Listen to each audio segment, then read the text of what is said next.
did like economics, whatever it was. I just absorbed the information, took it, and left and banned it. I didn't care about the certificates or any of that. Also got into a lot of trouble in prison, and that led me to basically internalizing, and I just read a fantastic amount of historical material, and without any distractions, prison is where you go to learn.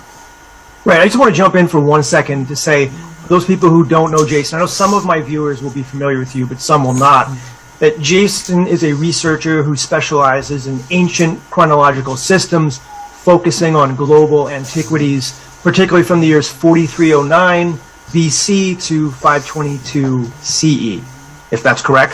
That's right, that's absolutely correct. You basically specialize in ancient chronological systems. You talk a lot about patterns. So before we, you go into the prison thing, I just wanted people to know a little bit about what you do. But go ahead with what you're talking about in prison. Continue, please. Well, it was in prison that I was able at such a young age to be exposed to historical material without all the educational and scholastic filters that people who have never been in trouble have to go through. If a man was to pursue a PhD today, he is going to, in order to get that PhD, he has to agree to certain fundamentals and theories and hypotheses that Scholastica has basically put out there. Even if he doesn't agree with them, he still has to write his thesis to comport with what the establishment has put out. There are many things about uniformitarianism that are now being proven wrong. There are things about natural selection, evolution, that are being proven wrong. Evolutionary biologists are by no means in any agreement with each other, and what's being put out by the quantum physicist is such a departure from everything that we've been conditioned to believe, that everything that we magnify dissolves into an oscillating field, and that all they can really do is study holography and not anything physical. It says this is completely changing the whole dynamic of science, and yet science itself today doesn't want to change positions. It's already invested. It's already devoted billions of dollars in all these basically putting out all this information for the past 150 years. They're not going to change course now. It doesn't matter what is found.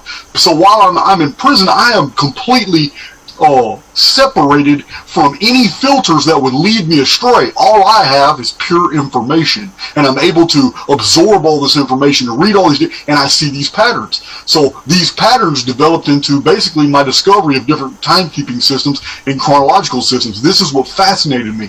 I wanted to know why different cultures that were subject to the same aerial phenomena would measure time differently. This fascinated me. I didn't understand why these different races of people and cultures of people had different frames of reference when it's the exact same phenomena that we all see from the ground when we look at the stellosphere. So I studied this, and this was what led to my first 5 publishing contracts. I actually brought something new to the table. I have brought a new field of research that science has basically abandoned for want of, it's not for want of information, but for want of anybody to actually go through all these records. Well, what I did is something that no one else before me has done since Archbishop James Ussher, and that was that's almost 400 years ago. And what I did is I extracted all the chrono markers from thousands of references. Tens of thousands of references from historical books, over 1,300 texts. I removed all the chrono markers, showed where they were, and I put together the history of the world according to how basically our predecessors had documented all this, and not how we are taught today. That is what I did, and it led to one series of books after another that my publisher just kept publishing. Okay, for those people who, just so we don't have to say it at the end, if people want to know, you have a website, it's Archaix.com, right? Yes. And your YouTube channel is also called Archaix. Both of them. So if you want to find Jason, you can go to his website or his YouTube channel, and I'll post the link to both below in the description, okay? What first got you into this? Like, you're in prison, you're 17 years old, maybe you're 20 years, what age did you start coming across this information, and why, what drew you to it? Okay. As soon as I was incarcerated, I had access to books. I mean, there are books for everywhere, in jail cells, prison cells, transfer facilities. So I was already reading and developing an interest, but also there's nothing else to do. So I'm reading with interest and taking notes, with my legal tablets. And once I stack up a bunch of tablets, I have visitation and I have my family take all my research home, because a prisoner can't have a lot of material. So once I fill a whole bag up with the research, I would send all that home. But my initial research was very focused, because I was trying to prove the Bible. I was trying to prove that everything that I had been taught as a youngster, all the way up till I was 15 years old when I left home, that's what led to my incarceration. I lived on the streets for 2 years. I had left home at 15 years old, and I had basically just worked a bunch of odd jobs for 2 years. By the time I was 17 years old, I was already in with the wrong people. I went to prison. But up till 15 years old, I was raised by a very puritanical Southern Baptist family. I was adopted at 5 years old. I was adopted into a Puritan family, and it was even for a 5-year-old, it was culture shock. And we very religiously went to church 5 times a week. My mother was a church administrator, and Southern Baptist doctrine was I was saturated with it for the 10 years I was with that family. By 15 years old, I rebelled. I couldn't take it anymore. I left. I had no social life. I had no friends. Nobody ever wanted to come to my house. Everybody knew that they come to my house, they're coming into a Puritan environment. And it was even as a 15-year-old, it disgusted me, and I had to go. So, but it did condition me. I did maintain those beliefs until I was almost 40 years old. I was 40 years old before I actually divorced myself from that religious programming. But it's strong. That religious programming is strong. But when I first initiated this research, it was to prove that everything that I believed was true. And I basically concluded with an admixture of that. I proved that I showed in many of my findings that people centuries ago were already isolating whole passages out of the Bible and showing where these passages came from: Egyptian tombs, from ossuaries, from coffin texts, where a lot of them came from the Rashamri Canaanite Ugaritic name syllabaries and cuneiform writings of Akkad, whole Sumerian whole Sumerian logographic texts, all found in the Bible word for word. Scholars have been identifying these for years, so I started isolating them all, showing that, look, there's a lot of truth in our Bibles, but that truth didn't come from a Hebrew filter. It was borrowed from more ancient texts. Today we have the idea that the Bible is a book. It is not. It is a library. It is a library that we are told is only 66 books, but it's not. It comes from thousands of sources, and it was all put together over centuries to finally become what it is today. And these were my findings, and this is what I had published, but it took a long time to come to those conclusions.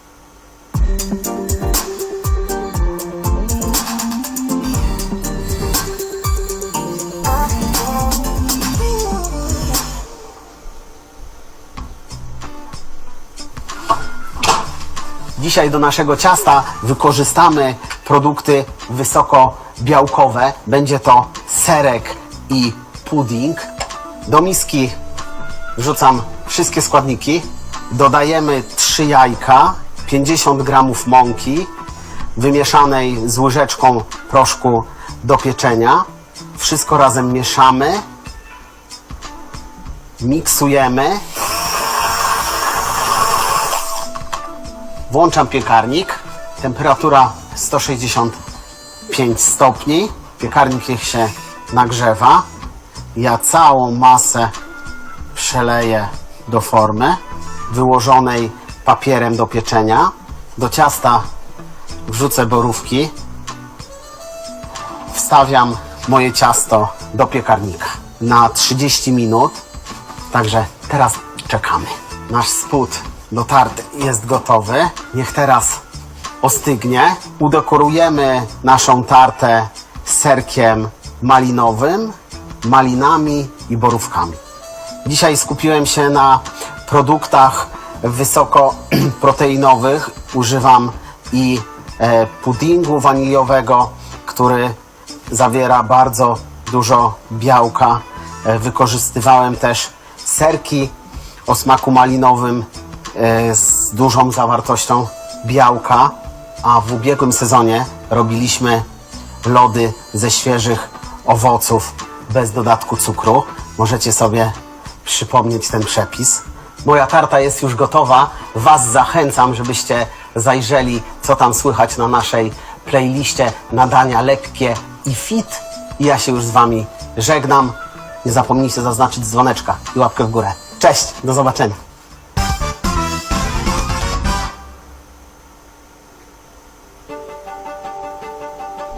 Osiągnęliśmy upragnioną wolność. Polityczne zwycięstwo nad komunizmem stanowi jednak tylko pierwszy etap naszej walki.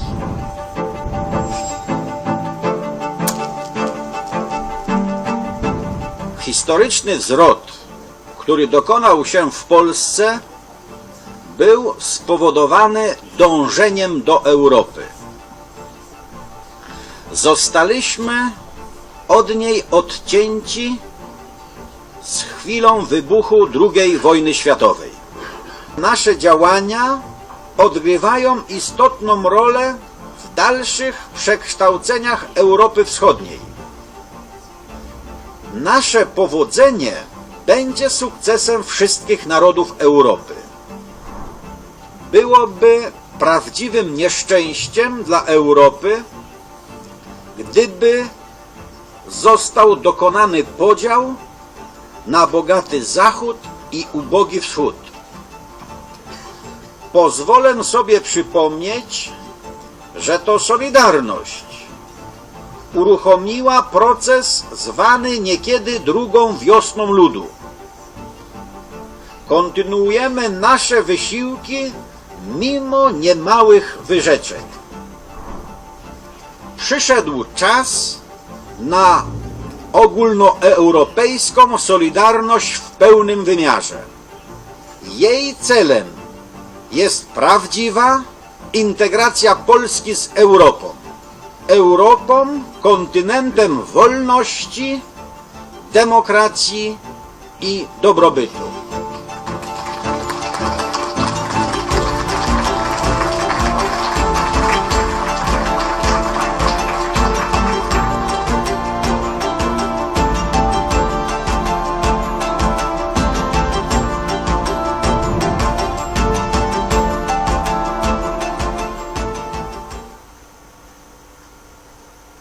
Conclusions. Who do you think wrote the Bible? Was it a compendium of people? I know there's so much stuff to get into with you, but just to ask that question, where do you think the source of the Bible material comes from? That's good. It is a good question, and this is the best way to answer that.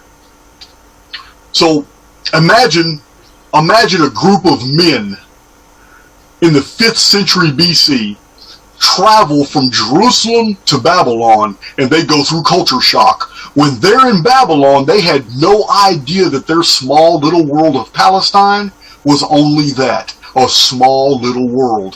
When they go to Babylon, they find a metropolis. In that metropolis, they learn of these people that are coming, these Brahmins that are coming from India. The Brahmins are telling them in these great temple courtyards of Babylon that there are races even further on the other side of India, of Oriental and Asiatic empires and stuff. It blows their mind. Then they learn of the people far to the north, the Kimri. They later became the Cymri and the Gauls and the Celts. And they learn of these people far in the north. They learn of the Assyrians, who they were already terrified at, but when they visit their cities, they find almost absolutely advanced, high sanitation, urban development that they didn't expect to find. Because these people, these Jewish scribes of Jerusalem, were so close-minded for centuries, they actually believed that they were the cream of the crop of the entire world. And when they went to Babylon, they were proven wrong. So they spent a few years in Babylon going through the text, and they copied passages that they liked from the Amorite text, the Mitannian text, the Ugaritic text, the Rashamrin text, the Canaanite text, the Phoenician text. The Babylonian libraries had all these writings from different time periods. They copied passages out of the Sargon epos, the Atrahasis epic, the Epic of Gilgamesh, the Karsag tablets, all these great ancient writings that we have translations in German, English, and French today. They copied into Hebrew back then, and they put together this fantastic series of books, but they did one thing that gave it all away.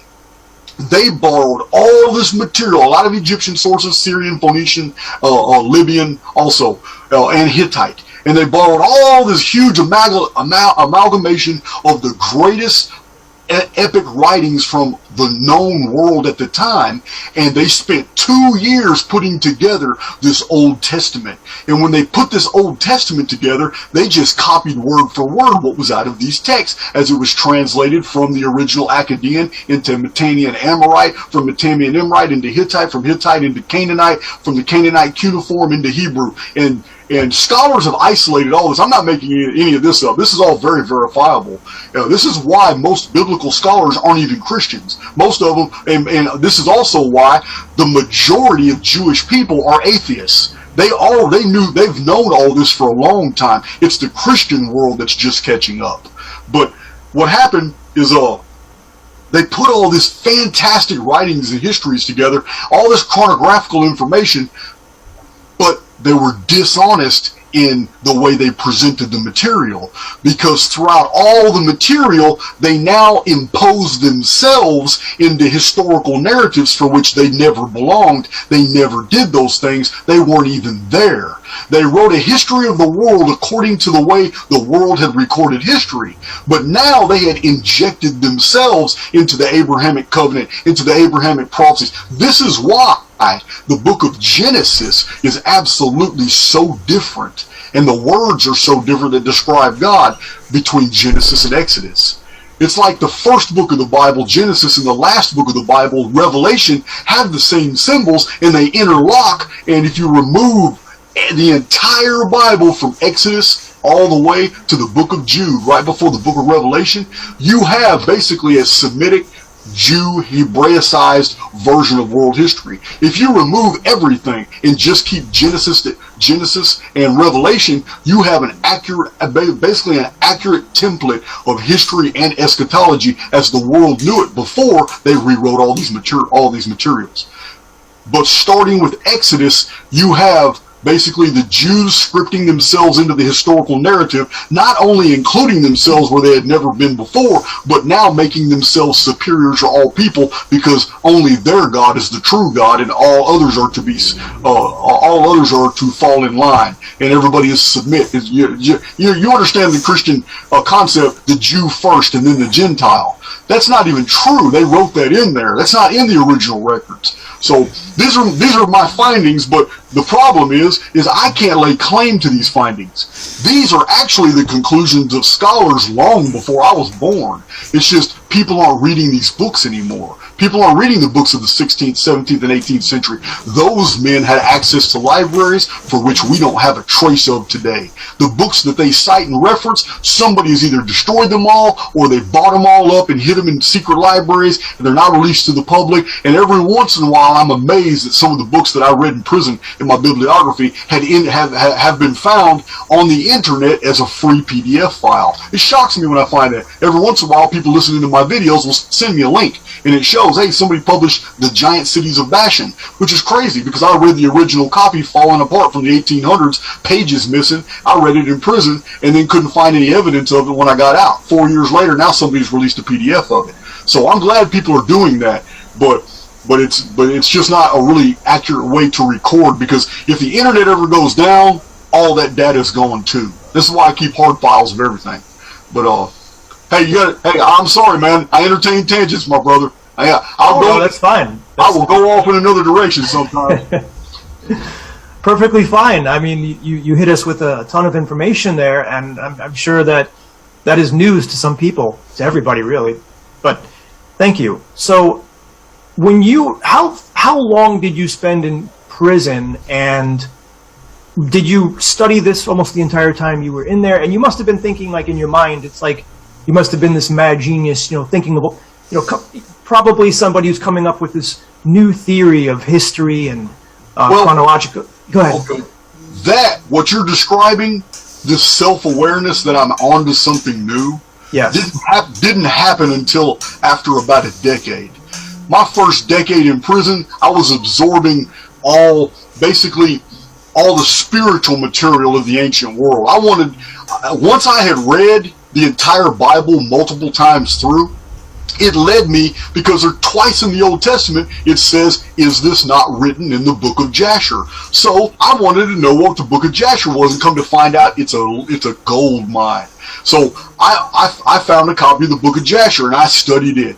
That led me to the apocryphal writings, the 13 books that were removed from the canon, but the Catholic Church keeps them in their Bibles. So I read the book of 1st and 2nd Maccabees, and I read Tobit, and I read Bel and the Dragon. I read all the apocryphal texts, and I found gemstones in there, and I realized, wow, the book of 2nd Esdras is a gold mine of eschatology. Why would they remove this? So I started taking notes from the Apocrypha.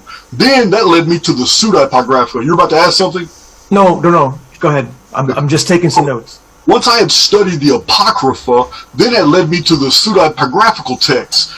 These are considered of less authenticity, but it got me questioning, who's the authority that's basically deciding what texts are good and which ones aren't? Because when I read the Book of Enoch, I was fascinated to find Akkadian, Sumerian, Ugaritic, and Hittite parallels. It was just from a Jewish filter. And I was reading the Book of Enoch, I was fascinated. That led me to the Slavonic Enoch, because the original Book of Enoch was discovered in the 1700s by James Bruce in Ethiopia. But then 2 other copies surfaced in different areas. The Masons had a copy, or claimed to have had a copy, but it was slightly different. Then another version was found among the Dead Sea Scrolls, 1947. So then, in the archives of the Belgrade Public Library, a man going through old books found a copy written in pure Slavonic of the Book of Enoch. It was shelved for many years. Somebody else came along, saw that it was tagged as the Book of Enoch,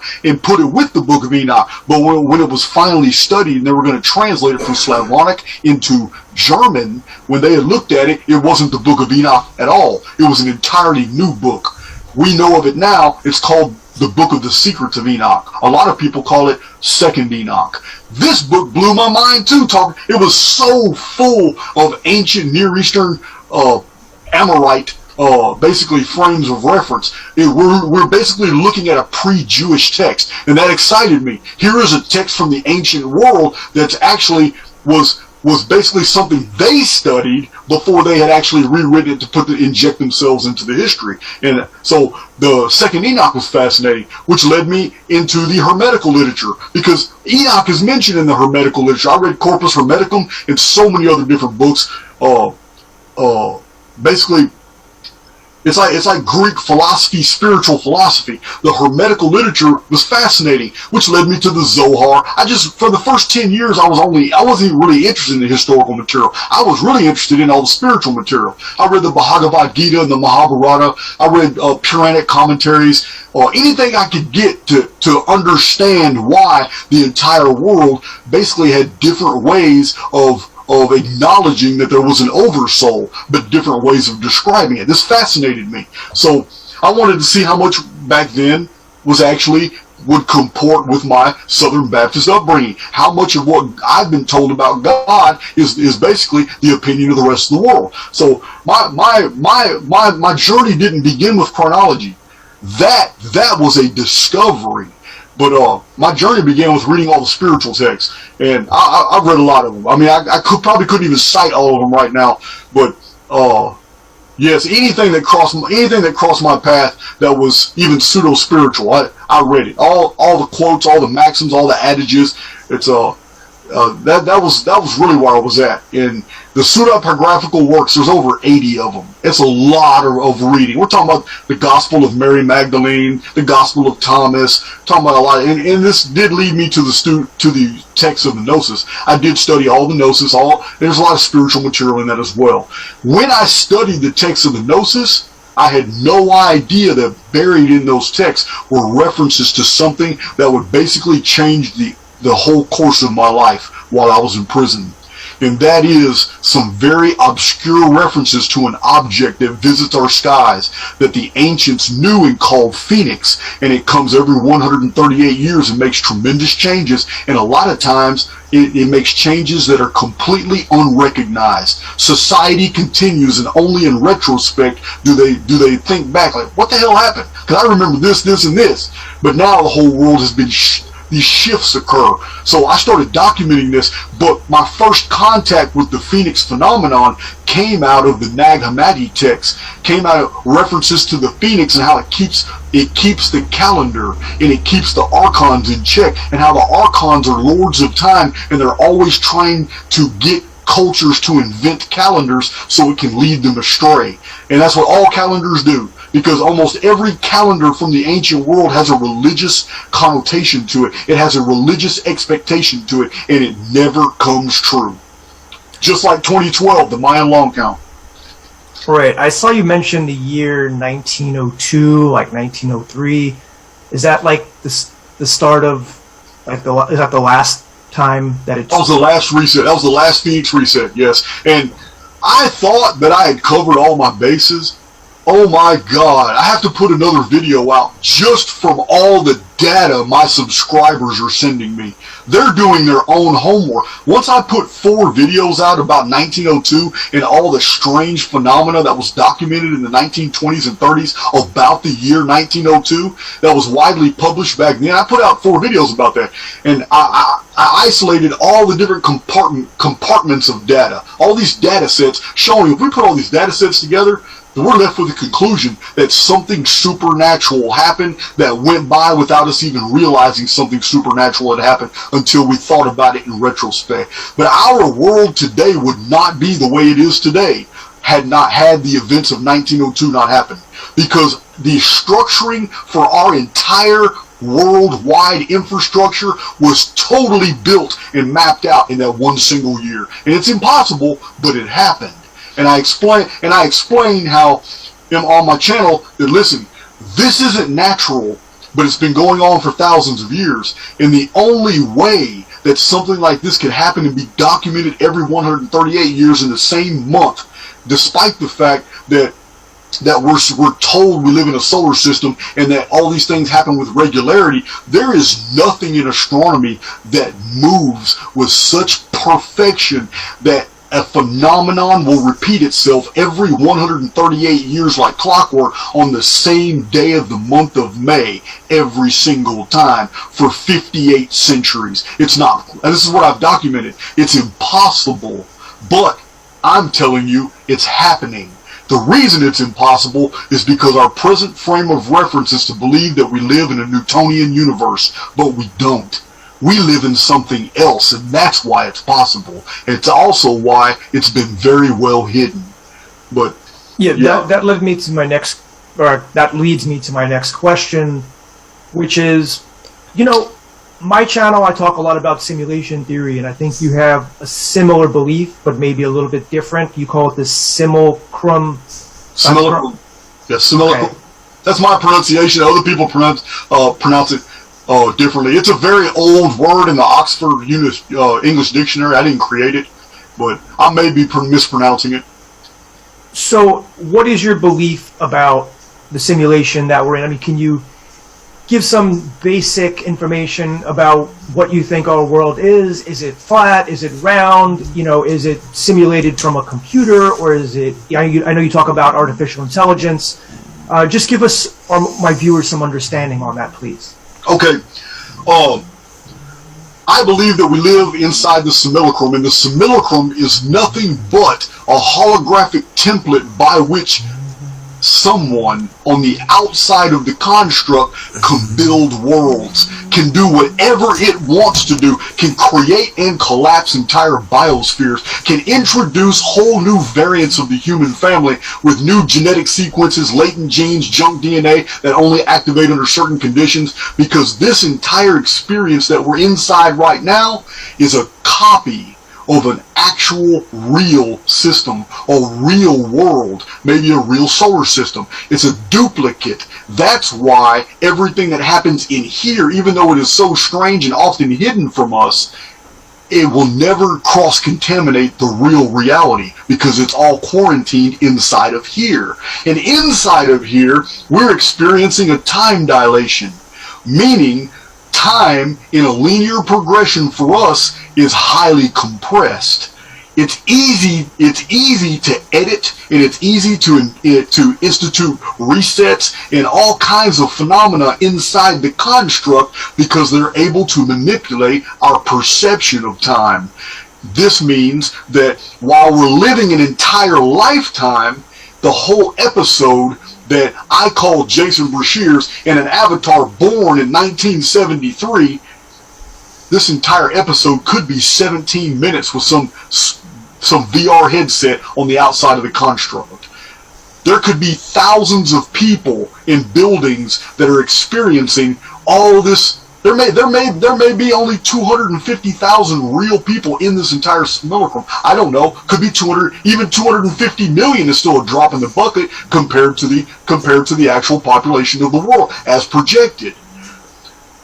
All this could be going on simultaneously with 10,000 other simulacrums, all having totally different participants. And because these simulacrums have governors and they have overseers, then cross-contamination from simulacrum to simulacrum is very possible. What doesn't work in this simulacrum, or programming and cataclysm protocols that have gone out of control in this simulacrum, can be transferred to one that is working.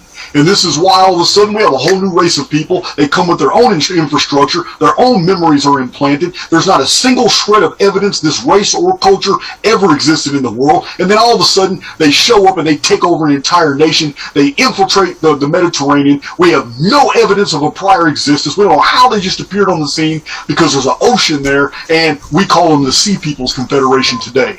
Or we call them the Lanuna in the 35th century BC, which anthropologists have always been absolutely flustered because they can't explain. This is an anthropological mystery. I haven't made this up, but they can't explain how the Neolithic societies of the 35th century BC in a 50-year period of time have archaeologically been proven to all of a sudden explode into urban development, series, canal works, perfect sanitation, writing, the preservation of information on monuments. It's unheard of. It's almost as if an entire culture or race of people were implanted here holographically. And as soon as they appeared, they may have been scatterbrained for 2 or 3 days, but then all of a sudden, they go about their business, their memories are implanted, and it doesn't really matter what the first generation believes, even if they suspect that foul play. It doesn't matter, because all their sons and daughters and all their sons and daughters within a generation or two will just be they'll be living in the new biosphere, totally oblivious to the fact that they just came from an entire different simulacrum, which we can call it a world. We can call it, each one of them is a closed system.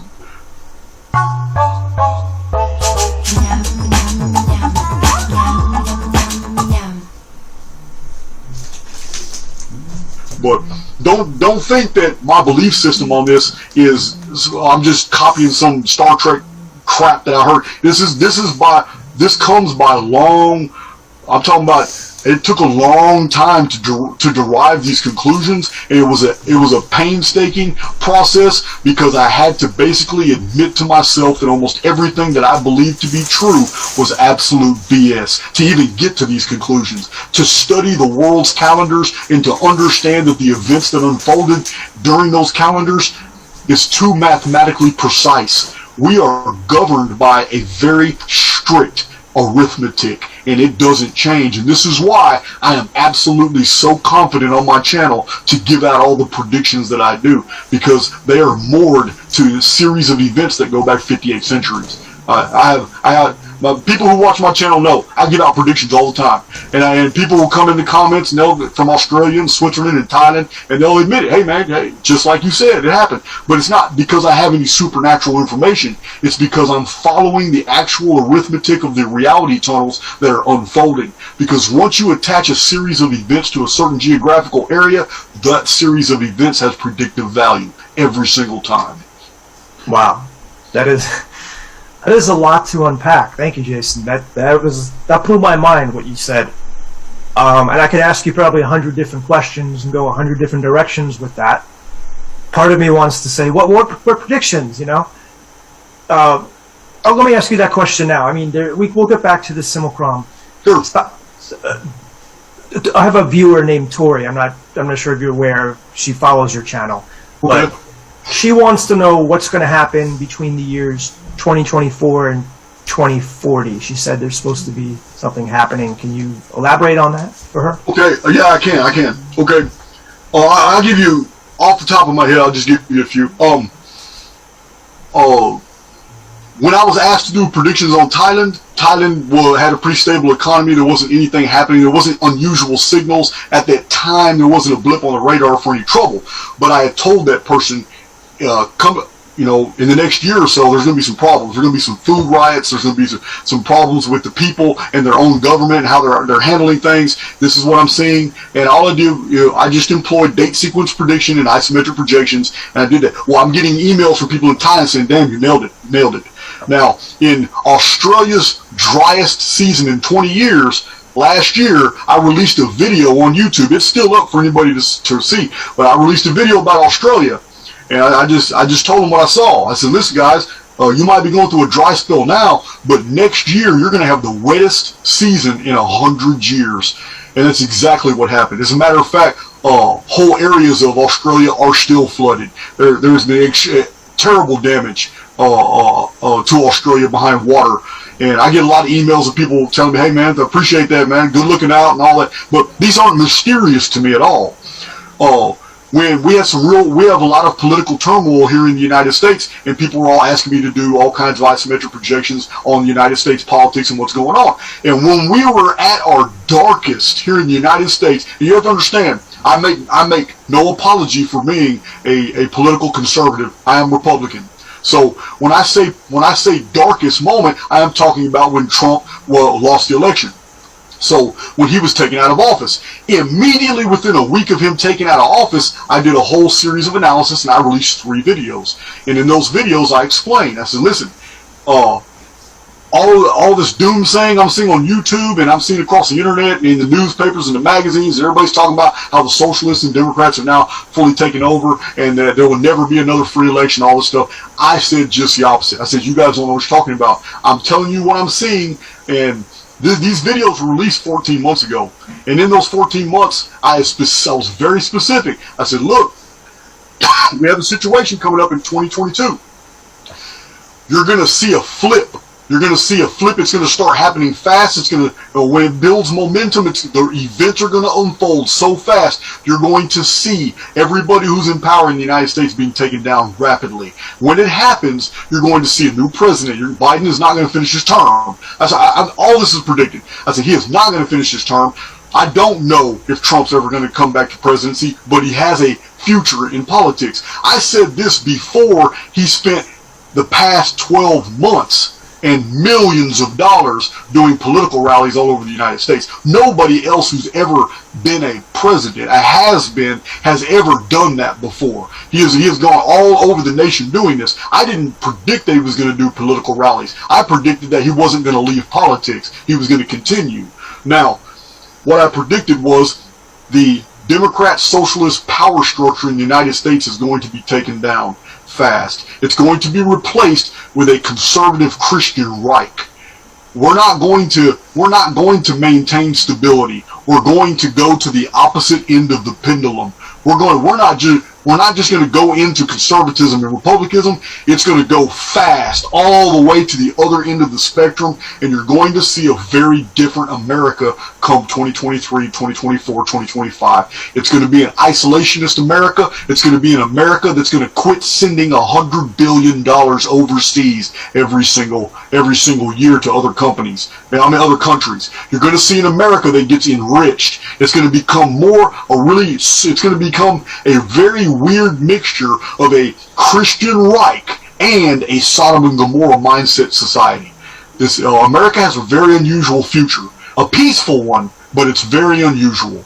So, but yeah, I've made many prediction videos, and I can't even remember them all off the top of my head. What about the monetary system? You see a lot of people talk about the collapse of the monetary system. Do you have any thoughts about what will happen with it?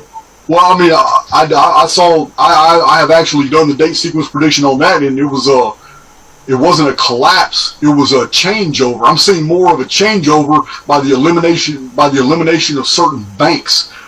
banking systems, but I don't see a financial collapse. I don't see what all these doomsayers are saying when they see that they're going to be fighting for food for their families and all. I don't see that at all.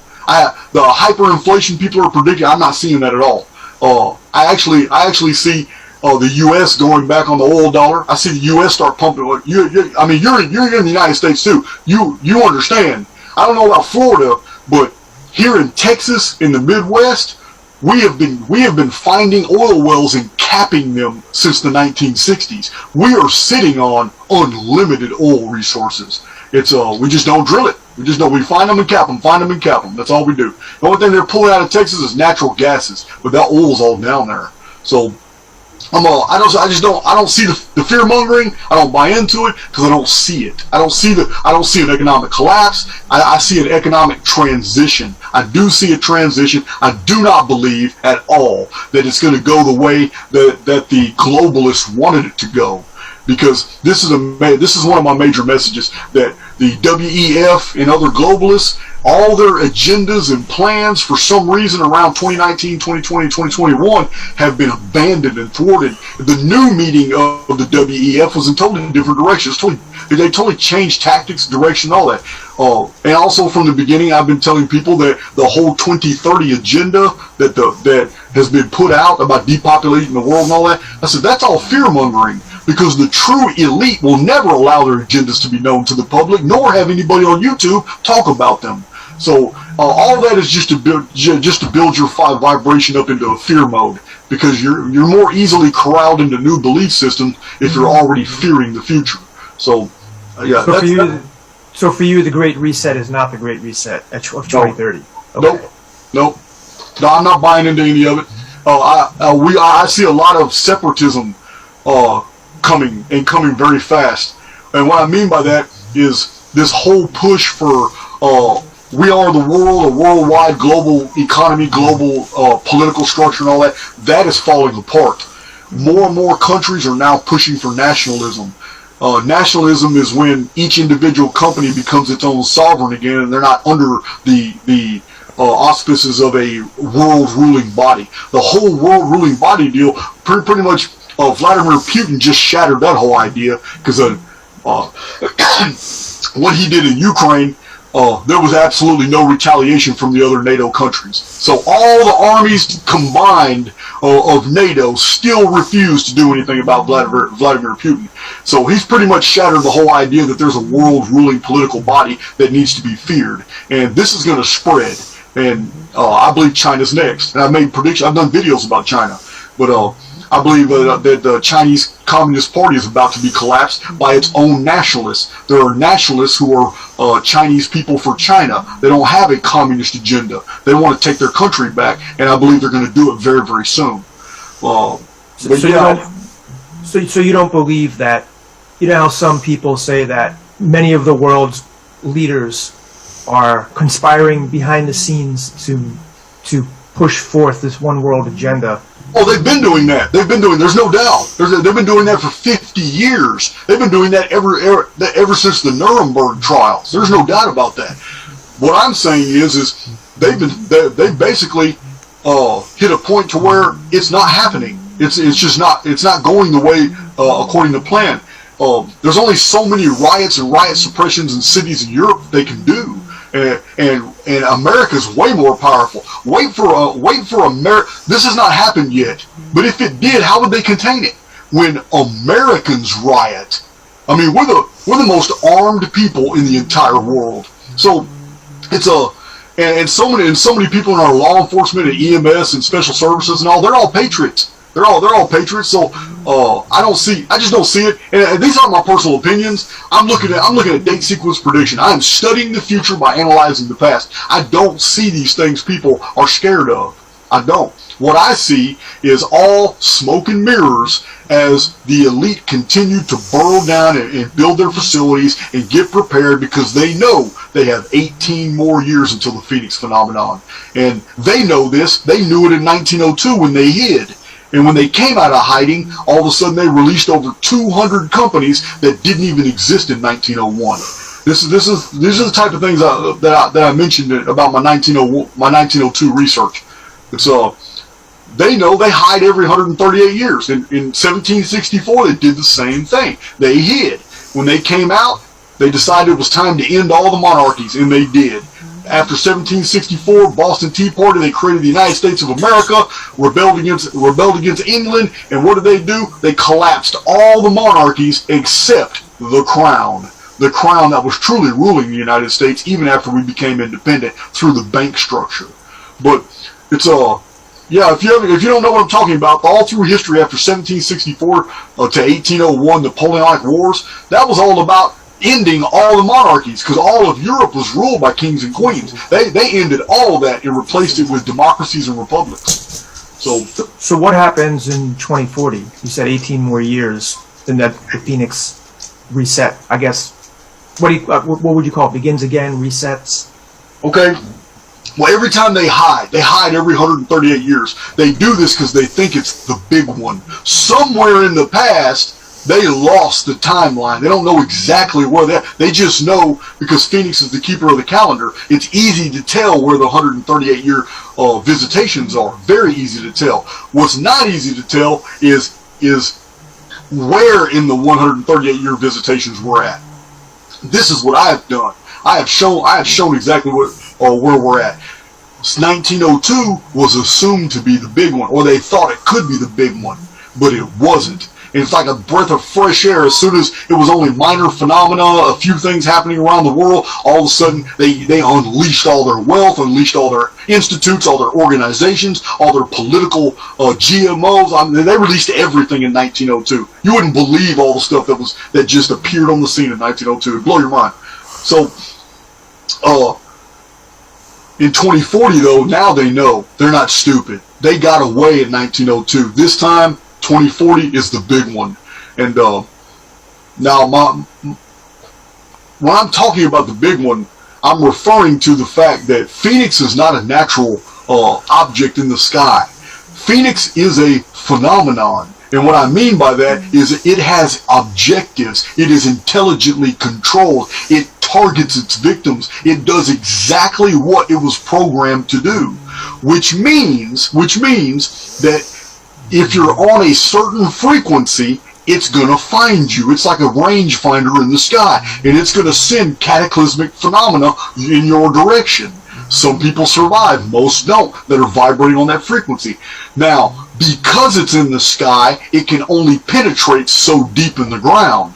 This is why the elite build these superstructures far in the underworld. They build all like Mount Cheyenne. Cheyenne Mountain is a huge military-industrial complex superstructure, like 17 levels in the ground, but there's elevator shafts that go even deeper to even safer areas, even though the whole complex is protected against nuclear fallout. So Phoenix, we have to understand, we get our information from the ancient texts about what Phoenix does. One thing the Jewish scribes did, they really did us a favor when they wrote about the Phoenix. Hey, it looks like you froze. Did you freeze? No, I'm seeing you and everything. Okay. Well, one thing they did is they recorded. They didn't call it the Phoenix. They called it the Angel of Death. But we know that it's the Phoenix because they said the Angel of Death visits men every 138 years. That's a very specific number. The Phoenix cycle of ancient times was 552 years. This is in many historic texts. This is 138 times 4. So we have Aristarchus, a Greek astronomer and scholar who is in possession of many historical accounts in the Alexandrian Library of Egypt. He put together this thesis that the world is destroyed every 2484 years. The period between 2484 years was basically a period where all kinds of things would happen, but 2 major world destructions. Well, that number 2484 is divisible by 138 perfectly. Nostradamus said the same thing, that the great flood that destroyed the ancient world happened at the end of a 1242-year period. That is 138. It's divisible by 138 as well. So, the ancient Inca knew of a 2,760-year cycle. And at the end of that cycle, the world is destroyed and renewed, the sun dies, is reborn, and a new age begins. This was Inca belief. But that number is highly specific. It is divisible by 138. And also in South America, at Tiwanaku, Lake Titicaca, that whole area, the locals have a very interesting belief that was recorded almost 350 years ago.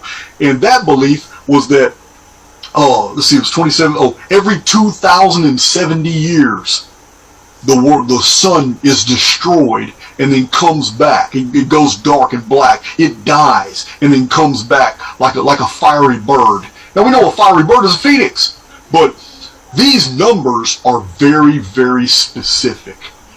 All of them are divisible by 138. The Jewish scholars basically solved the riddle when they said it was the angel of death. And they give their own versions of two stories of when the angel of death visited.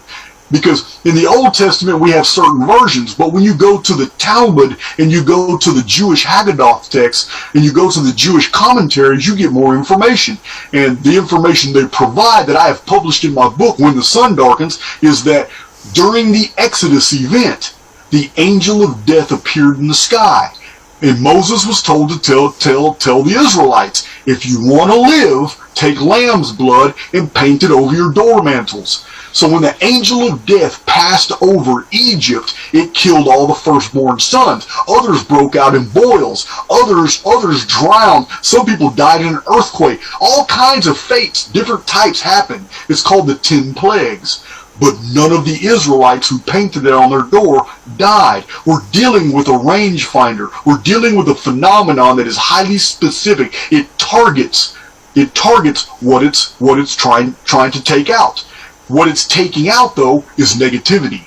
It's removing those who are vibrating on more base and visceral frequencies. It is not targeting errants. It's not targeting spiritual people. It's not targeting the elect. It's not targeting the meek of the earth. It's targeting the kings, the rulers, the lackeys. And this is what we find in the Revelation account. When we read the book of Revelation, people are horrified by some of these boils and these contagions, these weird things that are going to happen to people in the apocalypse. But the text is very clear. The apocalypse is for the kings and the princes and all this. And the prophecies of the Old and New Testament are also highly specific. That the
meek shall inherit the earth.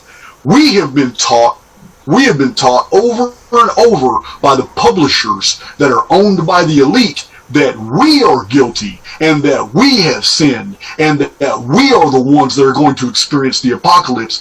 But it's all misinformation. It's all to get us to vibrate on that fear frequency, because as long as the Phoenix has something to hone in on, it will leave them alone.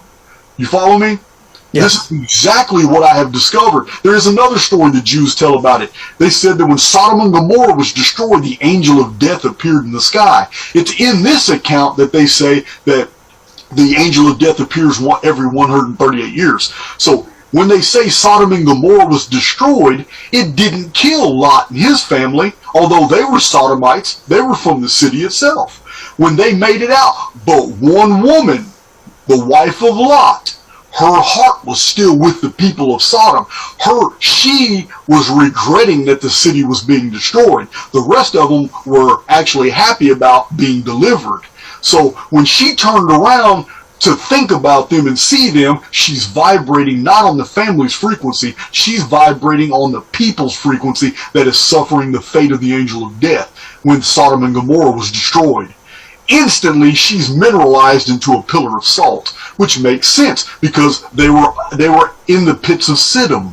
And this is what fossilization is. Fossils don't take millions of years. They take the right conditions. The right conditions. Extreme heat around silicates means all your organic tissues are going to mineralize instantly, borrowing from the surrounding silicates. This is exactly what happened to her in a flash. She was vitrified in a flash. They got away, but Phoenix doesn't miss. If you're vibrating on the wrong frequency, it takes you out, just like that. And this is basically what we find in the Gnosis. Phoenix is harrowing, but it's a benefactor protocol. It's to keep the archons in check. It doesn't have anything to do with people that are living the way they're supposed to be living. So, do you think whatever created this system is benevolent? Do you think it's indifferent, or do you think it's evil? Okay, now we're entering the domain of opinion. I'm 100% positive because I can show all these things that I've been telling you. I can show you the sources. I can show you how it all works out on a calculator and arithmetic, and this is what I present in my videos.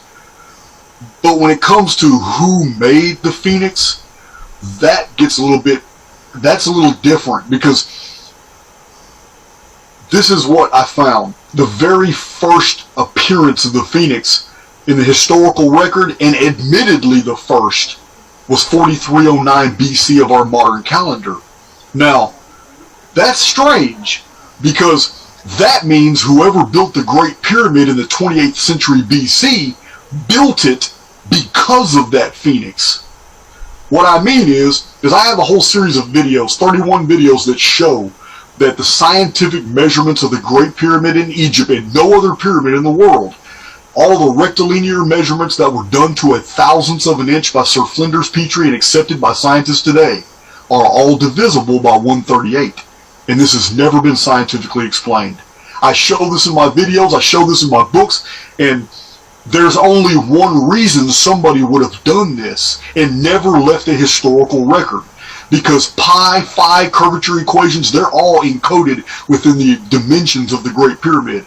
There are thousands of books and videos about the Great Pyramid, and most of them are true and correct, but they're only attaching significance to the basic geometry of the monument, not the actual mathematical structuring. The mathematical structuring is in 138. And many of these measurements, if you divide them into another dimension of arithmetic, if you take all these measurements and divide them by 1.1618 or 3.1416, pi and phi, you still come out with numbers that are divisible by 138.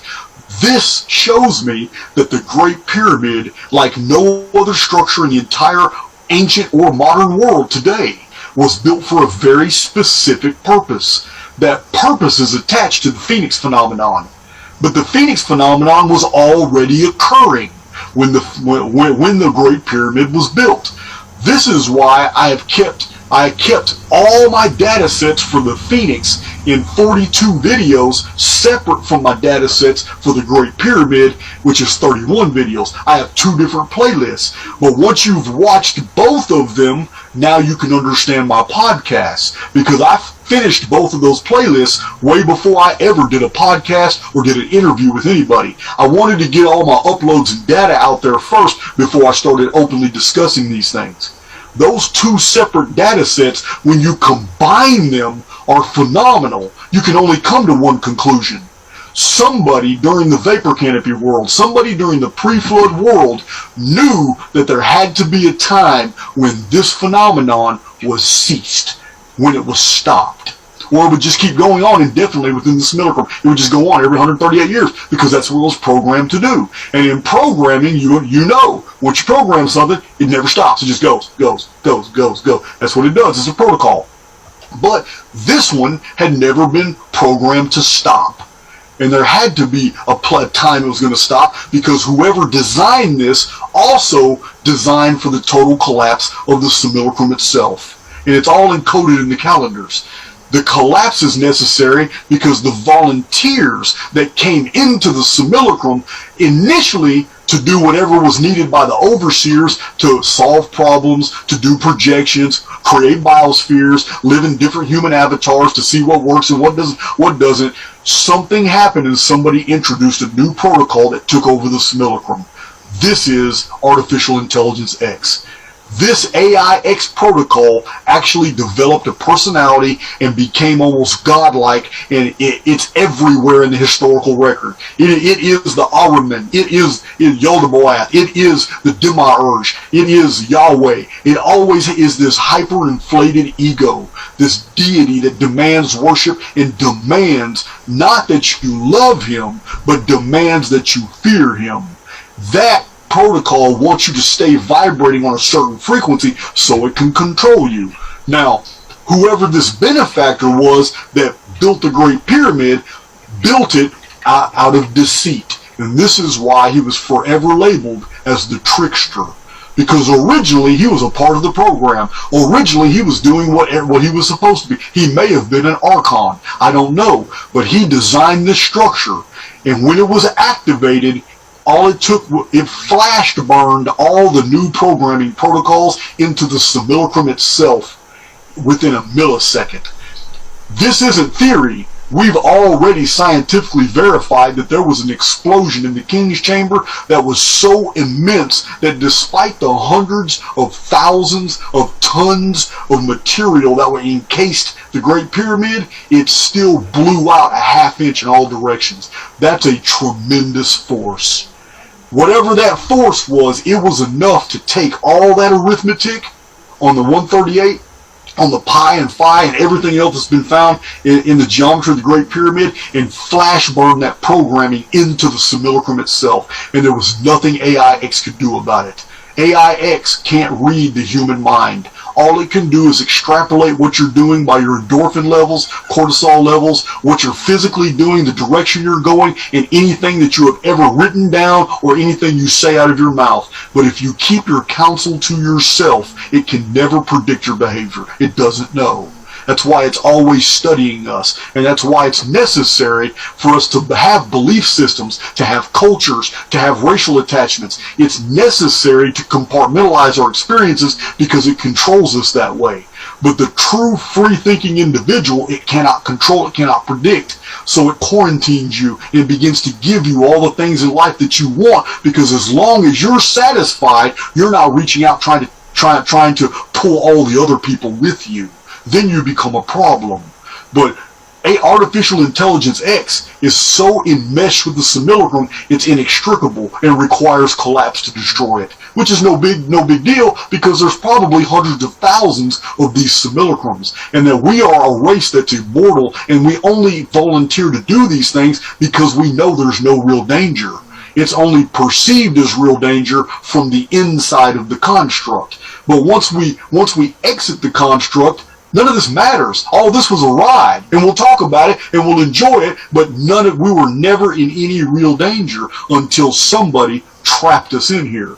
And now we're going through life sims. Now when we die, we don't exit and go back home. Now we filter right back in, get another avatar, and we have to ride it all the way out until it's collapsed.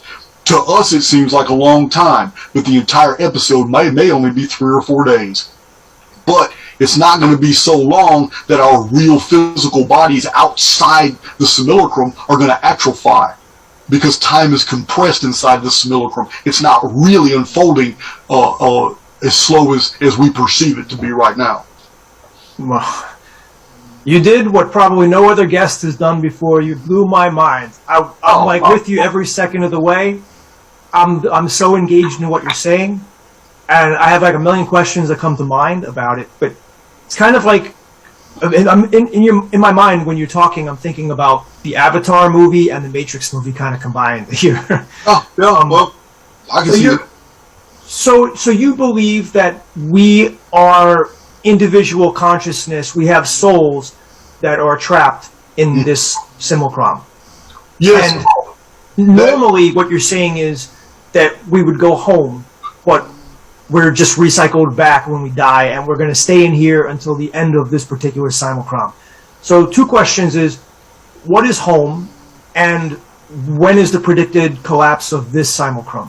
That, ladies and gentlemen, was epic, but it was just part 1. Part 2 will be out tomorrow, so look for that. And if you don't want to miss it, sign up to my free email list. You can do so below, and then I'll notify you every time I put out a video, including part 2, of course. And if you have any questions for Jason, just drop them in the comment section below. And what I'm going to do is compile all the questions from part 1 and part 2, and then he'll be back next week to answer those questions. And I'm just going to say that I thought part 2 was even better than part 1. He had me dumbfounded, and he actually shook up my belief system with some of the things that he was saying, and that is rare. If you enjoyed the video, please give it a like. Consider supporting the channel via Patreon or PayPal. I also have that thanks button below.